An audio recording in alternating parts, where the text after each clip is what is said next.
शुरू करते हैं। तो चलिए एक बार फिर से मैं विकास भारद्वाज आप सभी का इस वीडियो में स्वागत करता हूं। आज के इस वीडियो में हम लोग रेल सुरक्षा बल नियम 1987 के चैप्टर 7 के बारे में पढ़ेंगे, मतलब अध्याय 7 के बारे में, जिसमें distribution and transfer of member of the force के बारे में बताया गया है कि कैसे मेंबर ऑफ द फोर्स को डिस्ट्रीब्यूट किया जाएगा, मतलब उनको कैसे जोनों में डिवाइड किया जाएगा और साथ ही साथ उनका जो है ट्रांसफर की क्या पॉलिसी होगी। वीडियो शुरू करने से पहले आप देख रहे होंगे कि ये कोटेशन आपके पास है, मेहनत इतनी करो कि किस्मत भी बोल उठे, ले ले बेटा ये तेरा हक है। मतलब कि इस कोटेशन को लाने का बस इतना ही मतलब है कि मेहनत का कोई शॉर्टकट नहीं है, कोई उसका विकल्प नहीं है। आपको अगर सफल होना है तो आप मेहनत करिए, और मेहनत जब करेंगे तो किस्मत कहेगा कि ये आपके किस्मत में है, आपका यह हक है, आप इसे ले लीजिए। तो इसलिए आप से अनुरोध है कि आप अपने मेहनत में थोड़ी भी कमी ना करें और जिद्दोजहद के साथ मेहनत करें ताकि सफलता आपके कदम चूमे। चलिए देखते हैं, हम लोग आते हैं फर्स्ट स्लाइड में। कहते हैं रेलवे प्रोटेक्शन फोर्स के चैप्टर 7 के बारे में हम लोग पढ़ेंगे। तो जो चैप्टर 7 है हमारा, वो रूल जो है, सॉरी यहाँ सेक्शन लिखा है, ये रूल 87 से लेकर के रूल 89 तक है। मतलब कि रूल 87 से शुरू होता है और रूल 89 तक जाकर के जो है क्या होता है, रूल 93 तक जो है ये समाप्त होता है। तो हम लोग इसके बारे में देखेंगे कि क्या है, इन सब चीजों को देखेंगे। तो रूल 87 से 89 तक जो है वो डिस्ट्रीब्यूशन का पार्ट है कि कैसे फोर्स का जो है बंटवारा किया जाएगा, कैसे उनको ट्रेनिंग के बाद जो है डिप्लॉय किया जाएगा। और उसके बाद ट्रांसफर जो है वो रूल 90 से लेकर के रूल 93 तक है, वो आपको दिख रहा होगा यहाँ पर। तो इसमें हम लोग देखेंगे ट्रांसफर के बारे में, कैसे ट्रांसफर होता है, इंटरजोनल कैसे होता है, आपका पीरियोडिकल ट्रांसफर कैसे होता है, पीरियोडिकल ट्रांसफर में क्या क्या नॉर्म्स रखे गए हैं, उन सब चीजों को देखेंगे। एक इंफॉर्मेटिव वीडियो है, सवाल यहाँ से मुश्किल से ही आएंगे, लेकिन आपको नौकरी करने के लिए ये जानना बहुत जरूरी है इस चैप्टर को। तो चलिए हम लोग शुरू करते हैं, चलते हैं आगे की स्लाइड में। सबसे पहला जो नियम है वो है रूल 87। रूल 87 जो है वो जनरल है, जिसमें डिस्ट्रीब्यूशन वितरण के बारे में बताया गया है कि फोर्स का जो है वितरण कैसे किया जाएगा, डिस्ट्रीब्यूशन कैसे किया जाएगा। कहता है the enrolled member of the force, enrol member of the force मतलब कि जो बल के नामांकित सदस्य हैं, जो कि एंसिलरी स्टाफ से लेकर के आईपीएफ तक, शैल ordinarily be employed throughout service on zonal railways or the railway protection special force to which they are distributed on first appointment under these rules, and shall have no claim as of right of transfer to another zonal railway or to railway protection special force formations and vice versa। सीधा सा बात कहा है कि इसमें administrative power को super दिखाया गया है कि आप जब भर्ती होते हैं तो आपको जो है जोनल रेलवे या आरपीएसएफ अलॉट होता है, और उस डिस्ट्रीब्यूशन जो है, उस डिस्ट्रीब्यूशन के बाद आप कोई क्लेम नहीं करेंगे कि आप जो है, और ना ही आपके पास कोई right for transfer to another zonal railway होगा। किसी प्रकार का आपका अधिकार नहीं होगा कि मैं इस रेल में नौकरी नहीं करूंगा, मुझे उस रेल में दिया जाए, मैं तो उस रेल के लिए भर्ती हुआ था। तो इस तरह का ये अधिकार नहीं है। एक रिक्वेस्ट बेस पर भले ही आपको किया जाएगा, लेकिन आप राइट के तौर पर, उससे अधिकार के तौर पर क्लेम नहीं करेंगे। साथ ही साथ चाहे आप जोनल से आरपीएसएफ में जाने के लिए कि सर मुझे तो आरपीएसएफ में जाना था, वहां पर एक्स्ट्रा टीए मिलता है, पेमेंट एक्स्ट्रा मिलता है, मैं आरपीएफ में नहीं रहूंगा, इस तरह के क्लेम के लिए आपके पास कोई चारा नहीं है। वो सारा एडमिनिस्ट्रेशन के हाथ में है, वो आपका डिस्ट्रीब्यूशन जहां करती है। लेकिन बाकी ग्राउंडेड जो भी ग्राउंड है, उस ग्राउंड पे आपका ट्रांसफर होता है, वो अलग बात है। लेकिन सीधा सा बात डिस्ट्रीब्यूशन में यह कहता है कि जब आप भर्ती होते हैं तो आपको जिस जोन में दिया जाएगा वहां नौकरी करिए, आरपीएसएफ में दिया जाता है तो आरपीएसएफ में करिए। आप अपना जो है उसे राइट के तौर पर transfer to another zonal railway या आरपीएसएफ क्लेम नहीं करेंगे। सीधा सा बात था रूल 87 के बारे में।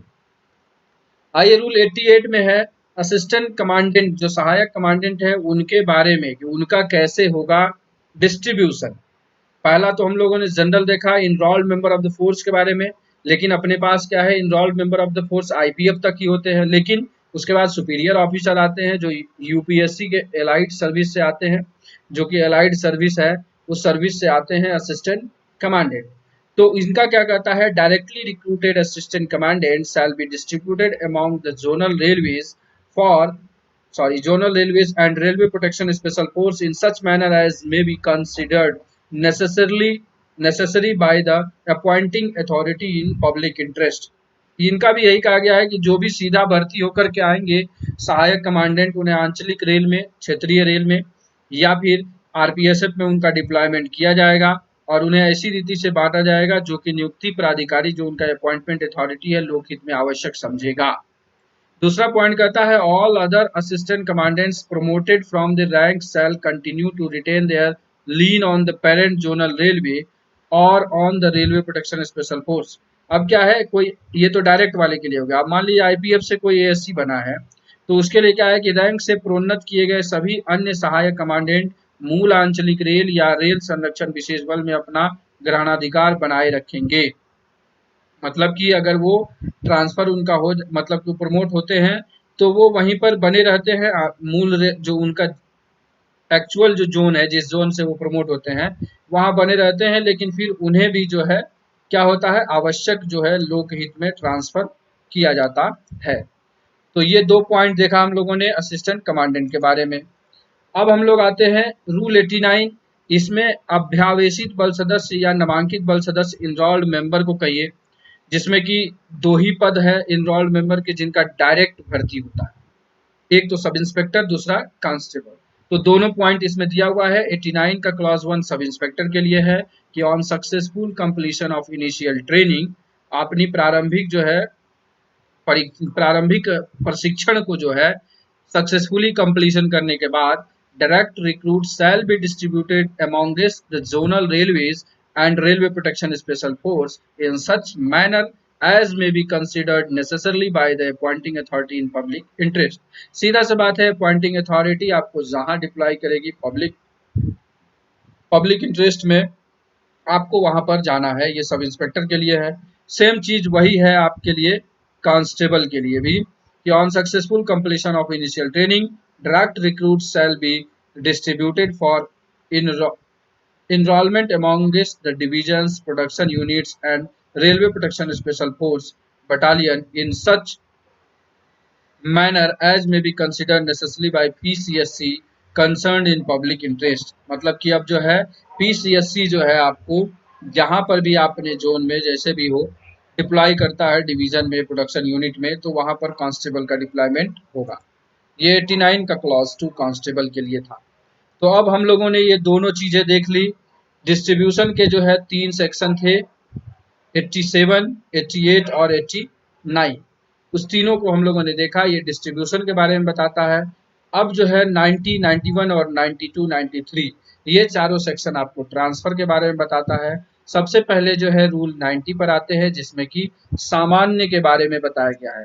इससे पहले आप लोगों को अगर यहाँ तक समझ में आ गया हो तो वाई कमेंट करें ताकि मैं कंफर्म हो लूँ। कुछ कमेंट में देख लूं।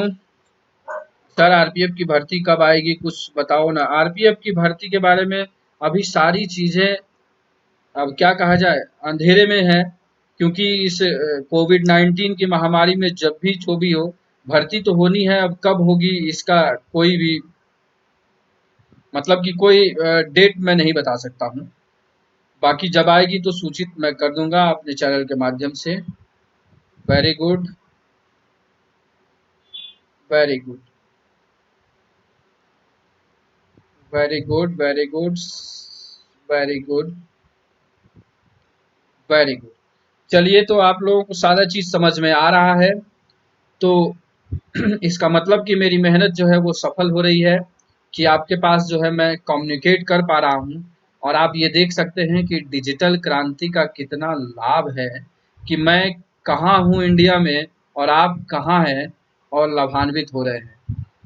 पहले मैं जब ऑफलाइन पढ़ाना शुरू किया था तो मेरा टारगेट 100 लोगों का था, जिसमें मैंने 38 कंप्लीट कर लिया था, बाकी 62 लोगों को ही पास कराना था।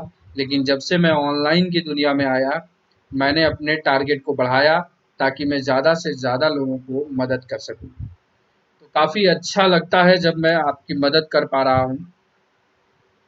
चलिए, सौरभ पांडे 87 रूल फिर से बताइए। 87 रूल में बहुत ज़्यादा कुछ वैसा है नहीं, आइए देख लेते हैं हम लोग। 87 रूल में सीधी सी बात ये बताई गई है, डिस्ट्रीब्यूशन कैसे किया जाएगा। डिस्ट्रीब्यूशन कैसे किया जाएगा उसके बारे में बताया गया है, और ये कहा गया है कि जो भी भर्ती होंगे उनका डिस्ट्रीब्यूशन जो है वो आरपीएफ करेगी, चाहे जोनल रेल में करे चाहे आरपीएसएफ में करे। आप किसी प्रकार का जो है उस पर क्लेम नहीं करेंगे कि मुझे जो है मेरा इस मैं एनडब्ल्यूआर में जाना चाहता था, मेरा डब्ल्यूसीआर क्यों हो गया, मैं एनडब्ल्यूआर में ही नौकरी करूंगा। इस तरह का राइट नहीं है आपके पास, ये कहने का मतलब है। और सिंपली कुछ नहीं है, डिस्ट्रीब्यूशन उसमें बताया गया है कि कैसे उसको हम लोग डिस्ट्रीब्यूट करेंगे। आशा करता हूं कि आपके जवाब आ गए होंगे। चलिए, मोहन गढ़वी कह रहे हैं सर आपने इससे पहले रेलवे एक्ट का लेक्चर लिया था क्या या डायरेक्ट टेस्ट दिया था? रेलवे एक्ट का लेक्चर जो है वीडियो में मतलब प्लेलिस्ट में पड़ा हुआ है, इसलिए मैं उसका क्लास नहीं लूंगा, वो समय को जायज करना होगा, इसलिए मैंने डायरेक्ट टेस्ट ही लिया था। आरपीएफ रूल के वीडियोज जो है वो ऑब्जेक्टिव फॉर्म में पड़े हुए थे, इसलिए क्योंकि आपको अगर आप ऊपर प्रमोट होते हैं तो आपको जो है इन सारी चीज़ों को जानना बहुत ज़रूरी है, इसलिए मैं इसको डिटेल में समझा रहा हूँ। क्योंकि ये ऐसा पार्ट है जिसको लोग जनरली पूरी नौकरी कर लेते हैं लेकिन पढ़ते नहीं हैं। और मेरी इस वीडियोस के माध्यम से यह कोशिश है कि आपके पास पढ़ने का एक ट्रेंड आ जाए, क्योंकि जीवन में आप किसी मुकाम पे हो, चाहे आप कांस्टेबल में नौकरी कर रहे हो या एज अ डीजी नौकरी कर रहे हो, लेकिन आपके पास जो पढ़ने की जो रीडिंग हैबिट्स है उसे आपको हमेशा बरकरार रखनी चाहिए। ये एक अलग पार्ट है आपके रैंक के बिलोंग्स, मतलब कि आपके रैंक के बियॉन्ड ये एक अलग पार्ट है और ये एक अलग नेचर है। इस कारण से मैं इन चीज़ों को बड़ी डिटेल में पढ़ा रहा हूँ ताकि आप अच्छे से समझें, और आगे जब आप जॉब करेंगे एज एन ऑफिसर तो आपको जो है सारी चीज़ें पता होनी चाहिए कि मैं अपने जूनियर को कुछ कह रहा हूँ तो वो किस नियम के तहत मुझे एम्पावर्ड किया गया है। बेतुकी बातें आप नहीं करेंगे, इसलिए ये काफ़ी ज़रूरी हो जाती है। तो चलिए हम आते हैं अब रूल 90 पे। अब मैं पूरा लेक्चर खत्म करूंगा, उसके बाद ही आपके कमेंट्स को लूंगा। चलिए, रूल 90 में है सामान्य चीजें बताई गई हैं ट्रांसफर के बारे में। कहता है transfer of members of the force may be ordered from one place to any other place in India in the existing, ठीक है, in existing of service or for administrative reason or to avoid local entanglements of such member or any such other consideration। मतलब कि बल सदस्यों का जो transfer है, स्थानांतरण है, वो भारत में सेवा के लिए या प्रशासनिक कारणों से या सदस्यों के स्थानीय उलझन से बचने के लिए या अन्य विचार में भारत में एक स्थान से दूसरे स्थान पर कहीं भी किया जा सकता है। ठीक है, तो आप जब आरपीएफ एक्ट भी पढ़ते हैं तो आरपीएफ एक्ट में भी यह लिखा हुआ है कि आपको भारतवर्ष में किसी भी कोने में नौकरी करने के लिए तैनात किया जा सकता है। ठीक उसी प्रकार से यहाँ पर कह रहा है कि आपको पूरे भारतवर्ष में कहीं पर भी ट्रांसफर किया जा सकता है, और बाकी चीजें जो नॉर्म्स उनको ध्यान में भी रखा जाएगा।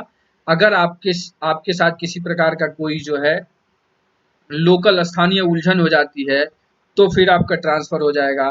जो पीरियोडिकल ट्रांसफर है वो अलग चीज है, बाकी आपका जो है प्रशासनिक कारण से ट्रांसफर भारत में कहीं पर किया जा सकता है। तो जनरल बातें ट्रांसफर के बारे में बताई गई हैं, वो रूल 90 में है। आगे चलेंगे रूल 91 पर। रूल 91 बताता है इंटर जोनल ट्रांसफर, जिसके लिए आप लोग जो है काफी कोशिश करते हैं, वो है इंटर जोनल ट्रांसफर। रूल 91 अंतर आंचलिक स्थानांतरण। इसमें 91 के क्लॉज 1 में कहता है superior officer of the force. तो तुरंत आपके दिमाग में आना चाहिए सुपीरियर ऑफिसर कौन है, एएससी एंड एबव। कहता है superior officer of the force the Director General on the recommendation of the Principal Chief Security Commissioner concerned or otherwise may transfer any superior officer from one zonal railway to another zonal railway or from railway protection force to a zonal railway or vice versa in the interest of administration of the force। सीधी सी बात है कि जो बल का जो है वरिष्ठ अधिकारी है उसका ट्रांसफर पीसीएससी के इंटरेस्ट पर, मतलब कि वो जब डीजी महोदय को किसी प्रकार का गाइडलाइन मतलब कुछ बताएंगे उनके बारे में, तो उसके आधार पर जो है उनका ट्रांसफर या तो जोनल रेलवे से दूसरे जोनल रेलवे में, या तो रेलवे प्रोटेक्शन फोर्स से जोनल रेलवे में, या जोनल रेलवे से रेलवे प्रोटेक्शन फोर्स में, वाइस वर्सा लिखा है। तो इन दोनों जगह पर क्या है, एडमिनिस्ट्रेशन ऑफ द फोर्स, बल के प्रशासन के हित में जो है स्थानांतरण कर सके। तो जो इंटर जोनल ट्रांसफर है उसमें सबसे पहला क्लॉज जो हमारे वरिष्ठ अधिकारियों का है उसके बारे में है 91 फॉर क्लॉज 1। फिर जब हम आएंगे तो वरिष्ठ अधिकारी के बाद कौन बचता है, तो बस enrolled member of the force बचता है। तो 91 का क्लॉज 2 है enrolled member of the force के बारे में। इसमें कहता है कि all inter zonal railway transfer of the enrolled member of the force shall be ordered by the principal chief security commissioner concerned after obtaining the concurrence of the director general। मतलब क्या है कि जो भी बल के नामांकित सदस्य है उनका जो है या अभ्यावेशित बल सदस्य है उन सभी का अंतर आंचलिक रेल स्थानांतरण महानिदेशक की सहमति प्राप्त करने के पश्चात कौन करेंगे, पीसीएससी। ठीक है, पीसीएससी उसको ट्रांसफर करेंगे। तो ये हुआ इंटर जोनल ट्रांसफर। क्लॉज 2 हम लोगों ने देखा। आगे चलते हैं, अब 92 में आ गए हम लोग। मतलब कि 91 में क्या दिया है, इंटर जोनल ट्रांसफर के बारे में। तो सीधा सा सवाल आपका यहां से बन सकता है कि inter zonal transfer is defined in which rule of RPF, तो वो होगा रूल नंबर 91। आगे चलेंगे 92, इसमें पीरियोडिकल ट्रांसफर जो कालिक स्थानांतरण है जो कि हर साल मार्च टू अप्रैल जो है ये ट्रांसफर किया जाता है, ये पीरियोडिकल ट्रांसफर कहलाता है कि आपका जो है सेवा काल जो है, मान लीजिए 3 साल का आपका सर्विस पीरियड था जिस पोस्ट पर, वहां कंप्लीट हो गया तो उसके बाद आपका जो है ट्रांसफर किया जाएगा। तो उसको वो जो है आपको 92 के तहत पीरियोडिकल ट्रांसफर आपका होता है। क्लॉज 1 कहता है transfer of superior officer within the zonal railway may be made by the concerned principal chief security commissioner with the concurrence of the director general। सीधा सा बात है कि आंचलिक रेल के भीतर जो वरिष्ठ अधिकारी का ट्रांसफर होगा, वरिष्ठ अधिकारियों का जो है ट्रांसफर जो होगा वो क्या होगा, महानिदेशक की सहमति के बाद जो है प्रधान मुख्य सुरक्षा आयुक्त कर सकेंगे। सिंपल सा एक चैन सिस्टम है इस फोर्स में, रेलवे प्रोटेक्शन फोर्स में, कि जोनल लेवल पर जो एडमिनिस्ट्रेटिव हेड है वो पीसीएससी है और सेंट्रल जो पूरा अपना है उसमें तो डीजी महोदय है ही। तो हम लोग क्या है जोनल लेवल पर कार्य करते हैं और जोनल लेवल के एडमिनिस्ट्रेटिव वर्क को पीसीएससी देखता है। तो पीसीएससी कोई भी निर्णय लेता है तो उससे पहले वह केंद्रीय जो प्रशासन है, सेंट्रल एडमिनिस्ट्रेटिव ऑफिसर जिसको कि हम डीजी कहेंगे, उनसे परमिशन लेता है। तो ये 92 का क्लॉज 1 में हम लोग देखे periodical transfer of superior officer. ठीक, उसके बाद हम एक ही चीज बचते हैं, enrolled member of the force जो हम लोग हैं 92 के क्लॉज 2 में उनके पीरियोडिकल ट्रांसफर के बारे में बताया गया है। उसमें भी सेम चीज बताया गया है, transfer of enrolled member of the force may be ordered by principal chief security commissioner concerned and other officers specified in schedule 2। मतलब कि अभ्यावेशित बल सदस्यों के स्थानांतरण के लिए आदेश जो है संबंधित जोन के प्रधान मुख्य सुरक्षा आयुक्त और अन्य अधिकारियों द्वारा किए जा सकेंगे जो अनुसूची 2 में विनिर्दिष्ट है। अब आप शेड्यूल 2 में जाएंगे तो ठीक है, जोनल लेवल पर जो ट्रांसफर होना है वो कौन कर लेंगे, पीसीएससी कर लेंगे। लेकिन अब जोन के अंदर डिवीजन होता है तो डिवीजन में डिविजनल सिक्योरिटी कमिश्नर जो होते हैं वो भी क्या करते हैं, पीरियोडिकल ट्रांसफर करते हैं, बट वो परमिशन लेते हैं, किनसे, सहमति होती है पीसीएससी की, उसके बाद करते हैं। तो यही चीज कहा गया है कि अनुसूची 2 में जो विनिर्दिष्ट अधिकारी हैं वही ट्रांसफर जो है करेंगे अभ्यावेशित बल सदस्य का। तो ये हम लोगों ने पीरियोडिकल ट्रांसफर के बारे में देखा, जिसमें कालिक स्थानांतरण के बारे में है। चलिए अब देखते हैं आज के वीडियो का जो अंतिम रूल है, वो है रूल 93, कि अब जो ये पीरियोडिकल ट्रांसफर होता है उसमें क्या प्रिंसिपल अपनाए जाते हैं। General principles for affecting periodical transfer. 10 clause हैं इसमें। 10 क्लॉज को हम लोग एक एक बार धीरे धीरे देख लेंगे। सवाल बनना तो उतनी ज्यादा महत्वपूर्ण नहीं है यहाँ से कि सवाल बनेंगे। सवाल अगर बनेंगे भी तो सीधा सा रूल जो है रूल 91, 92, 93 सीधा हेडिंग से बनेगा कि general principle for affecting periodical transfer is described in which rule of RPF and answer is rule 93। लेकिन हम क्लॉजेस के बारे में देखते हैं। तो पहला क्लॉज कहता है in the interest of continuity of command, discipline and accountability the Director General may prescribe a tenure of posting for various rank in various places। सीधा सा कहा गया है कि कमांड मतलब समादेशन, डिसिप्लिन अनुशासन और अकाउंटेबिलिटी जवाबदेही को बनाए रखने के लिए जो है डीजी महोदय ने प्रत्येक रैंक के लिए एक पीरियड फिक्स किया है, ताकि उस कार्यकाल के बाद जो है उनका पीरियोडिकल ट्रांसफर किया जाए। अब ऐसा करने के पीछे रीजन क्या है? कभी भी कोई चीज पढ़िए थोड़ा सा लॉजिक जरूर लगा लीजिए। लॉजिक इसलिए है कि अगर अब कोई व्यक्ति एक ही पोस्ट पर पूरी जिंदगी नौकरी करता है तो आप समझ सकते हैं कि उस पोस्ट का उसके ऊपर कितना एक्सपीरियंस होगा। मतलब एक पोस्ट से मतलब कि एक थाने पर वो नौकरी करता है तो उस थाने पर उसका एक दबदबा टाइप से बन जाता है।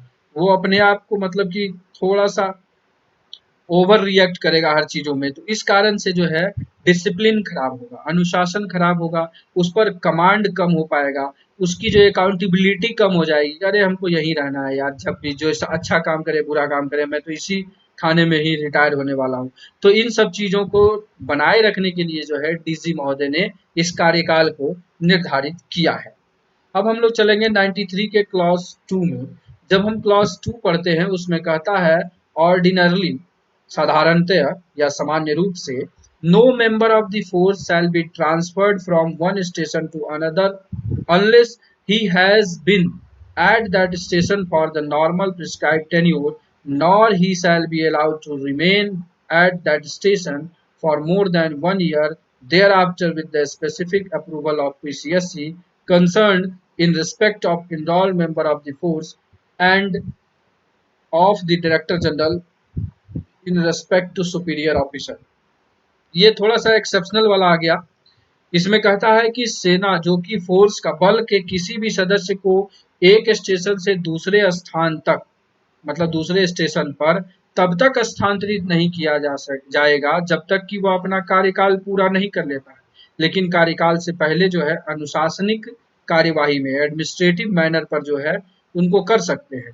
तो वही चीज है, कार्यकाल जो है उस स्टेशन पर नहीं पूरा हुआ है, ना ही उसे 1 वर्ष से अधिक समय तक उस स्टेशन पर बने रहने दिया जाएगा। और अगर जो है उसको बढ़ाने के लिए जो है उसका कार्यकाल समाप्त हो गया है और उसको बढ़ाने के लिए एप्लीकेशन दिया है उसने, तो पीसीएससी से मुख्य सुरक्षा आयुक्त जो है 1 साल तक दे सकता है। और वही चीज जो है इसमें वरिष्ठ अधिकारी के तौर पर जो है वो डीजी महोदय से परमिशन लेकर के कर सकता है एक्सटेंशन 1 साल के लिए।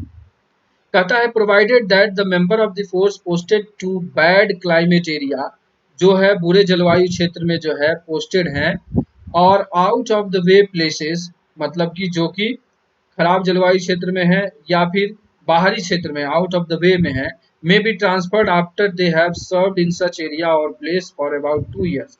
मतलब कि जो टफ कंडीशन में नौकरी कर रहे हैं उनके लिए 2 साल का पीरियड रखा गया है, उसके बाद उनका ट्रांसफर किया जा सकता है। तो ये हम लोगों ने देखा कि क्या साधारणतया क्या बातें की गई। आइए 93 के क्लॉज 3 को देखते हैं। No one shall ordinarily be so posted to his hometown nor to a place where he holds or acquires immovable property, nor he be posted back in the same capacity unless it is considered essential in public interest। सीधा है कि आम तौर पर ये जो है आप देख रहे हैं इसके आगे प्लस लगा हुआ है। इस प्लस को लगने का क्या है कि इसे 2000 में जो है अमेंड करके थोड़ा सा इस पॉइंट को जोड़ा गया है पीरियोडिक जो है ट्रांसफर में, पीरियोडिकल ट्रांसफर के जनरल प्रिंसिपल में, कि कोई भी आम तौर पर अपने गृह नगर के लिए तैनात नहीं किया जाएगा, होम पोस्टिंग होम स्टेशन नहीं होगा, और ना ही ऐसी जगह पर जहां वह अचल संपत्ति रखता है या प्राप्त करता है, और न ही उसे वापस उसी क्षमता में पोस्ट किया जाएगा जब तक कि उसे सार्वजनिक हित में आवश्यक न समझे। 3 क्लॉज इसमें दिए गए हैं। आपको अपने गृह होम टाउन में नहीं पोस्ट किया जाएगा। दूसरा, आप कहीं पर इमूवेबल अचल संपत्ति है जहां पर आपको, तो वहां पर नहीं किया जाएगा। और साथ ही साथ कि सेम स्टेशन पर दोबारा आपकी पोस्टिंग नहीं होगी जब तक कि पब्लिक इंटरेस्ट लोक हित का मामला ना बनता हो। मतलब कि आपने किसी स्टेशन पे ऐसा काम कर दिया है कि आप वहां पर जाएंगे और वो जैसे कि बहुत क्राइम प्रोन एरिया है, आपने वहां ड्यूटी की, वहां का एरिया का क्राइम जो है वो रुक गया, तो आपको क्या है उस स्टेशन पे दोबारा पोस्ट किया जा सकता है पब्लिक इंटरेस्ट के मैटर में, लेकिन जनरली ऐसा किया नहीं जाएगा। ये कहा जाता है रूल 93 के क्लॉज 3 में। अब हम आते हैं 93 के क्लॉज 4 में। कहता है member of the force who have been transferred out of a particular place or division on complaint of corruption or misconduct shall not be posted back to the post or place or division even if they so request। सीधा सा बात है, आपके ऊपर corruption का charge या कोई complain या कोई मिसकंडक्ट के कारण आपका ट्रांसफर किया जाता है, तो आपको उस स्थान पर उस डिवीजन में वापस नहीं भेजा जाएगा, चाहे आप अनुरोध करें तो भी नहीं भेजा जाएगा। ये चीजें लिखी गई हैं जनरल प्रिंसिपल में। तो हम लोगों ने 93 के क्लॉज 4 तक देख लिया। अब हम लोग 93 का 5 और 6 क्लॉज देखते हैं। कहता है member of the force who have got adverse entries और enjoy poor reputation shall not be posted to sensitive post till they get good entries for 3 consecutive year। यहाँ पर सर्विस बुक का रोल आ गया है, जिसमें कहा गया है कि अगर किसी का जो है कोई जो है क्या है वो एडवर्स एंट्री है, उसके पास जो है उसके सर्विस बुक में एडवर्स एंट्री है, बुरा एंट्री है कि ये कार्य सही से नहीं करता है या कुछ ऐसा भी हो, तो उसे किसी भी प्रकार का जो है सेंसिटिव पोस्ट जो होगा, संवेदनशील पोस्ट होगा, उस पर तैनात नहीं किया जाएगा जब तक, इसमें भी लिखा गया, ऐसा नहीं कि किसी के ऊपर एक बार स्टाम्प लग गया बुरा का तो वो जिंदगी भर बुरा रहेगा, नहीं, समय अनुकूल वो अपने आप में परिवर्तन करता है। तो इस परिवर्तन के लिए यहाँ पर क्लॉज दिया है कि अगर आपके सर्विस बुक में 3 साल तक एंट्रीज जो है अच्छी एंट्री हो रही हैं, आपको कोई भी एडवर्स रिपोर्ट नहीं नोट किया गया है, तब जाकर के आपको संवेदनशील पोस्ट पर भी तैनात किया जा सकेगा। और छठा क्लॉज कहता है any member of the force temporarily transferred to any place shall not be allowed to continue at the place more than 4 months without the specific approval of the principal chief security commissioner concerned, and such member shall not again be temporarily posted to the same place without an interval of 2 years। किसी भी स्थान पर अस्थायी रूप से स्थानांतरित किया गया बल जो है वो पीसीएससी के स्वीकृति के बिना उस स्थान पर 4 महीने से अधिक समय तक जारी नहीं होगा, और फिर जो है अगर वहां से हट जाता है तो 2 साल के बाद, 2 साल के टेन्योर के बाद ही उसको उस पोस्ट पर फिर लाया जाएगा। ये टेम्पररी के लिए है, मतलब अटैचमेंट अगर आपका कहीं पर होता है तो पीसीएससी के अनुरोध के बाद 4 महीने तक, और उससे भी उसके बाद अगर आप वहां से हट जाते हैं तो आपको 2 साल के बाद ही उस प्लेस पर फिर अटैचमेंट किया जा सकता है, अस्थायी तौर पर किया जा सकता है। तो ये हम लोगों ने 93 का क्लॉज 6 के बारे में देखा। अब हम लोग चलेंगे आगे 7 और 8 को देख लेते हैं।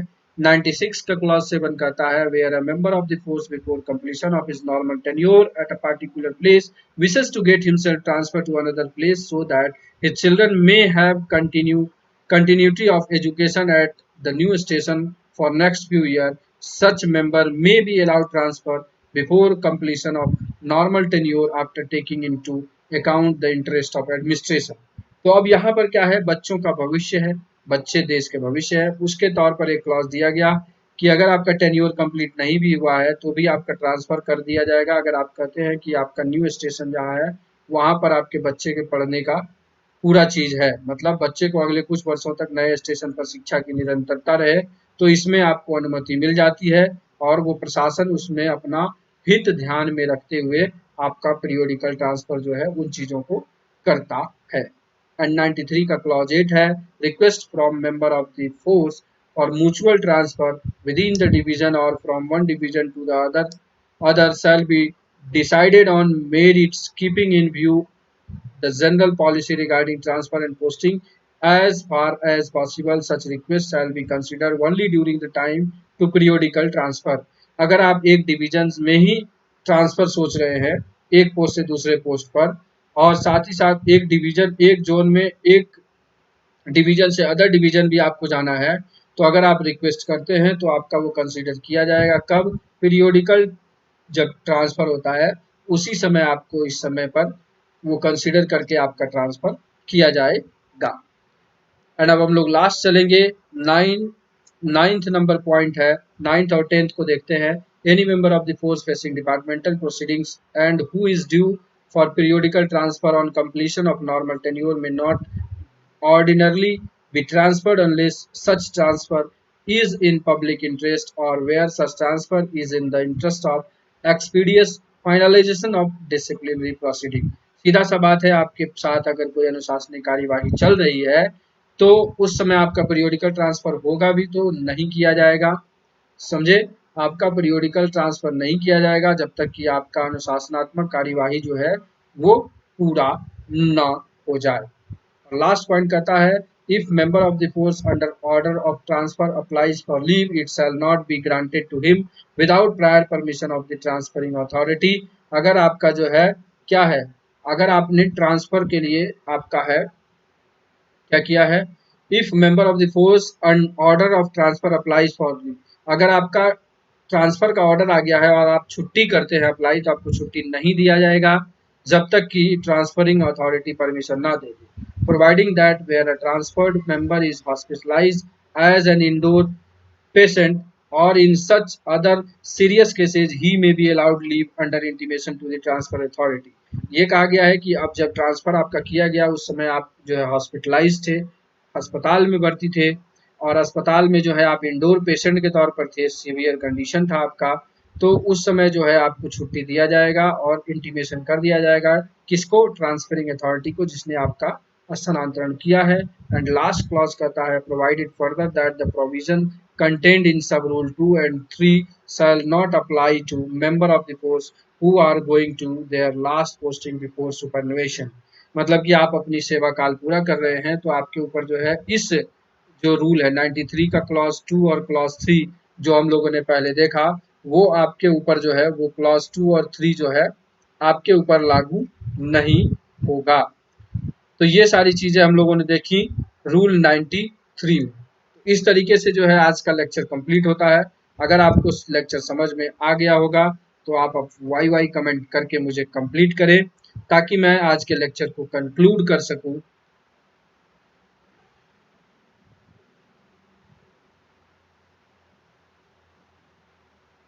एएसआई टू एसआई का एग्जाम हो गया है ठीक, अच्छा ठीक है हो गया है, यस हो गया है,